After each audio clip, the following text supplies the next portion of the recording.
Hello everyone, आप सभी का फिर से वेलकम है मेरे यूट्यूब चैनल में। हम लोग आईपीसी का सेक्शन 376 डी बी पढ़ने वाले हैं, जो कि बात करता है 12 साल से कम उम्र की स्त्री के साथ में सामूहिक बलात्संग के लिए दंड, punishment for gang rape on women under 12 years of as.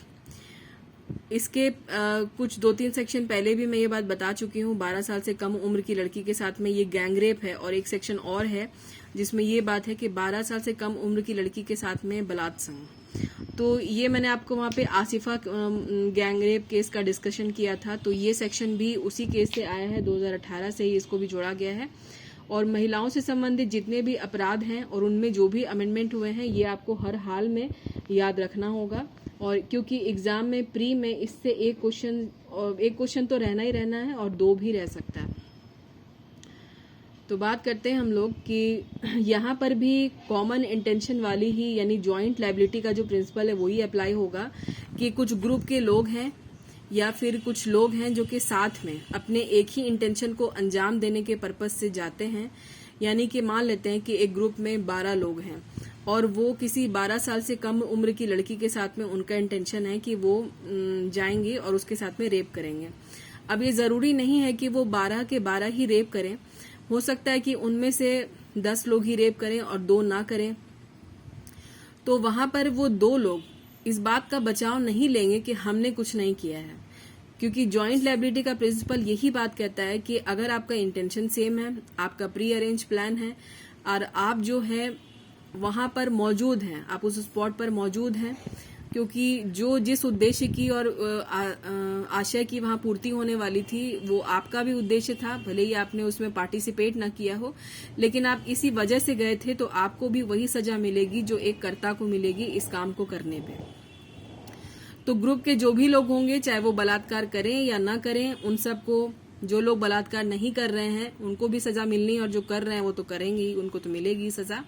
तो सजा में यहाँ पर इस तरह के लोगों के लिए आजीवन कारावास की सजा है। और एक चीज आपने कॉमन देखी होगी सेक्सुअल ऑफेंसेस में, सब सेक्शन में, कि यहाँ पर खुल के बोला जा रहा है कि आजीवन कारावास का मतलब आपको यही समझना है कि आपका बाकी का बचा हुआ जीवन जेल में ही कटेगा। तो इसको यहाँ पर इस तरह लिखने के पीछे क्या इंटेंशन हो सकता है? इसके लिखने के पीछे का मकसद यही है कि आमतौर पर लोग जो है आजीवन कारावास को 20 साल या फिर 14 साल की सजा समझ लेते हैं, लेकिन ऐसी बात है नहीं। आजीवन कारावास का मतलब ही होता है कि बचा कुचा जो आपका जीवन है वो जेल में ही कटना है। यहाँ पर इस बात को क्लियर किया गया है।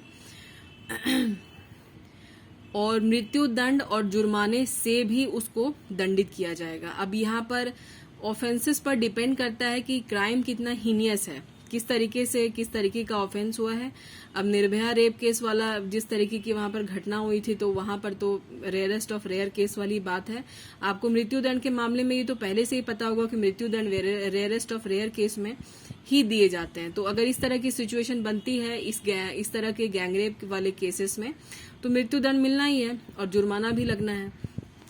और यहाँ पर यह भी क्लियर है कि पीड़िता को जो मिलने वाला जुर्माना है अभियुक्त की तरफ से, वो न्यायोचित होना चाहिए और युक्तियुक्त होना चाहिए। अब कैसा न्यायोचित और युक्तियुक्त? कि भाई उस पैसे से उसका इलाज अच्छी तरीके से हो पाए और उसके पुनर्वास की व्यवस्था ठीक से हो पाए। यानी कि अब उस लड़की का जो जीवन इतना अस्त व्यस्त हो गया, उसको फिर से बसाने का काम किया जाएगा कि नहीं, और इसके लिए अभियुक्त से इतना ही पैसा लिया जाएगा जिससे उस लड़की का ये दोनों चीज जो है बहुत अच्छे से आसानी से हो जाए।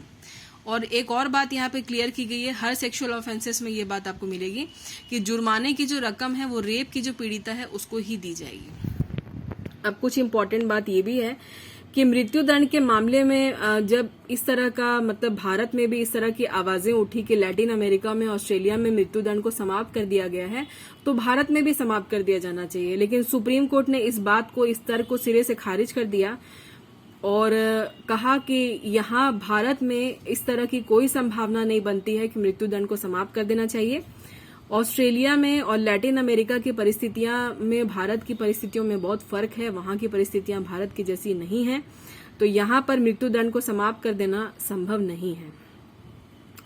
ये मतलब मुझे लगा कि एक इम्पॉर्टेंट पॉइंट है जो कि आपको अपने नोट्स में नोट करना चाहिए अपने स्टडी में, तो मैंने यहाँ पे कर लिया और आपको भी दिखा दिया। और एक बात और आपको याद रखनी है, अमेंडमेंट, दंड विधि संशोधन अधिनियम 2018 से इसको जोड़ा गया है। इतनी ही बात इस सेक्शन में है। मैं एक वीडियो में इतना ही बताना चाहती हूँ। उम्मीद करती हूँ कि आपको समझ में आ गया होगा। समझ में आ गया है और अच्छा लगा है तो वीडियो को लाइक कर दें, नहीं आया तो अनलाइक कर दें। और अगर अभी तक आप मेरे सब्सक्राइबर नहीं बने हैं तो चैनल को सब्सक्राइब कर लें, और अगर नहीं करना चाहते तो ना करें, अपने बाकी फ्रेंड्स में भी शेयर करें। एक और सेक्शन इसके बाद में बचता है आईपीसी का, शायद वो भी देख लेंगे। एक ही सेक्शन है, वो जल्दी कोशिश करूंगी मैं आप तक पहुंचाने की। तब तक के लिए आप लोग मन लगा के पढ़ाई कीजिए। Take care and bye bye.